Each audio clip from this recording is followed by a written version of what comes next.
فی النضح بعد الوضوء.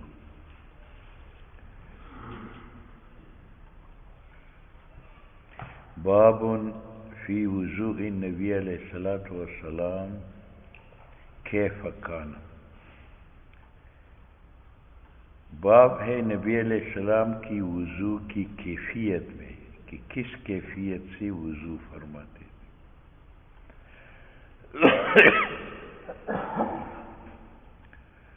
وضو کی ایک مقدار ہے، ایک کیفیت ہے. مقدار پہلے 5 ابواب ذکر ہوا: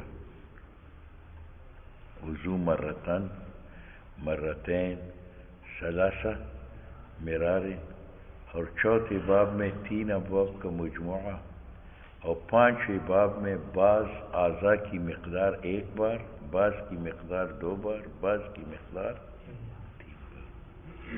اب کیفیت وضو کے بارے میں بیان ہے کہ نبی علیہ الصلوۃ والسلام جب ہاتھ دھو کر کھلی کر کے استنشاق کر کے منہ دھو کر ہاتھ دھو کر مسح کر کے پاؤں دھو لیتے تھے تو کھڑے ہو کر وضو کا بچا ہوا پانی پیتے تھے،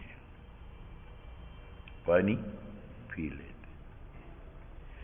محدثین حضرات اور فقہا ایک طرف ہے، محدثین ایک طرف ہے اور فقہا دوسری طرف ہے. محدثین کہتے ہیں کہ کھڑے ہو کر پانی پینا مکروہ تنزیہی ہے، بیٹھ کر پیے. بزرگ بھی کہتے ہیں 3 سانسوں سے پیو، بیٹھ کر پیو، کہتے ہیں نا.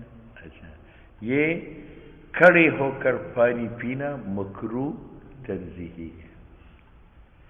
اور 2 پانی ایسے ہیں جن کا کھڑے ہو کر پینا سنت ہے: ایک وضو کا بچا ہوا پانی اور ایک زمزم کا پانی.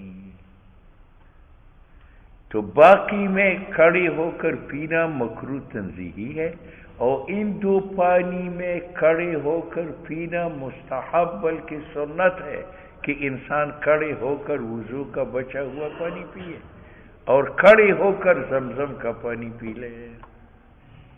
مگر فقہا کا مذہب یہ ہے کہ ان 2 پانیوں کی کوئی خصوصیت نہیں ہے. جو آداب باقی پانی کی پینے کے ہیں وہی آداب زمزم اور وضو کی بچی ہوئی پانی کا بھی ہے. یہ بھی کھڑے ہو کر پینا مکروہ تنزیہی ہے، فقہا کہتے ہیں. نہ مستحب ہے اور نہ سنت ہے.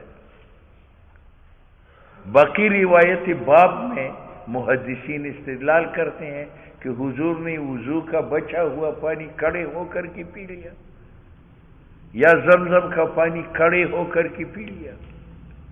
تو فقہا اس کا جواب دیتے ہیں کہ جہاں نبی علیہ السلام نے وضو کا بچا ہوا پانی کھڑے ہو کر کے پیا تھا اس لیے کہ وہ جگہ ناپاک تھی، تو کپڑوں کو بچانے کے لیے آپ نے کھڑے ہو کر پانی پی لیا کہ کپڑے ناپاک نہ ہو.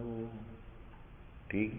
اور جہاں روایت میں ہے کہ زمزم کا پانی کھڑے ہو کر کے پیا، وہ اس وجہ سے کہ وہاں زمزم کی کنویں پر ازدحام بڑا تھا، وہاں بیٹھنے کی جگہ نہیں تھی. اس عذر کی وجہ سے آپ نے کھڑے ہو کر کے پی لیا. ٹھیک ہے. بہرحال محدثین کے نزدیک یہ 2 پانی کا کھڑا ہو کر پینا مستحب بلکہ سنت ہے، اور فقہا کے نزدیک کوئی مستحب کوئی سنت نہیں ہے.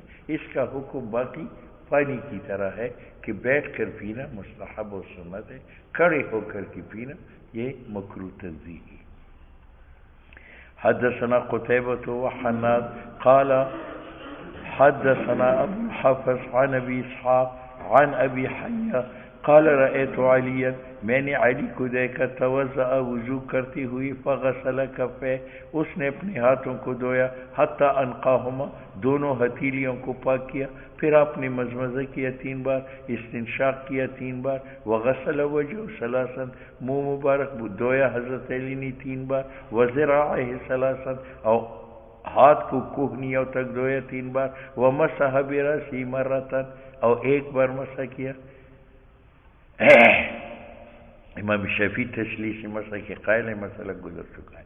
ثم غسل قدمیہ الی الکعبین، پھر پاؤں کو دھویا کعبین تک، مسئلہ گزر چکا ہے کہ پانی پاؤں کا وظیفہ غسل ہے، مسح نہیں ہے جیسے روافض نے کہا تھا، یہاں غسل کا ذکر۔ ثم قام، پھر حضرت علی کھڑے ہو گئے، فاخذ فضل طہورہ، پس لے لیا بچا ہوا پانی وضو کا، فشربہ وہو قائم، اس کو پیا کھڑے ہو کر۔ ثم قال، فرمایا، احببت، میں پسند کرتا ہوں، ان اریکم، کہ میں تمہیں دکھاؤں، کیف کان طہور رسول اللہ صلی اللہ علیہ وسلم، طہور رسول اللہ صلی اللہ علیہ وسلم، کہ نبی علیہ السلام کا وضو کس طرح تھا۔ تو حضرت علی نے کھڑے ہو کر پیا اور حوالے دیا کہ نبی علیہ السلام بھی کھڑے ہو کر پیتے تھے۔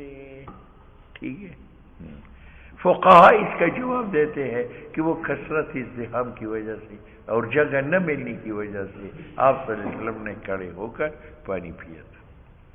وفی الباب عن عثمان وعبد اللہ بن زید وابن عباس وعبد اللہ بن عمر وعائشہ والربیع وعبد اللہ بن انیس، حدثنا قتیبۃ وحناد قال حدثنا ابو الاحوص عن ابی اسحاق عن عبد خیر ذکر عن علی مثل حدیث ابی حیہ الا ان عبد خیر قال کان اذا فرغ، جب حضور علیہ السلام فارغ ہوتے تھے من طہوری وضو سے، اخذ من فضل کا طہوری کفے، لے لیتے تھے اپنی ہتھیلیوں کا بچا ہوا پانی، وہ پی لیتے تھے۔ قال ابو اسحاق، حدیث علی کا، رواہ اسحاق حمدانی عن ابی حیہ وعبد خیر والحارث عن علی، وقد رواہ، اور اسی کو نقل کیا زائدہ ابن قدامہ نے، وغیر واحد عن خالد ابن علقمہ عن عبد خیر عن علی حدیث الوضو بطولہ، وہذا حدیث حسن صحیح۔ اور شعبہ نے اس حدیث کو نقل کیا خالد ابن علقمہ سے، لیکن اس نے غلطی کی، فاخطأ فی اسمہ، خالد نے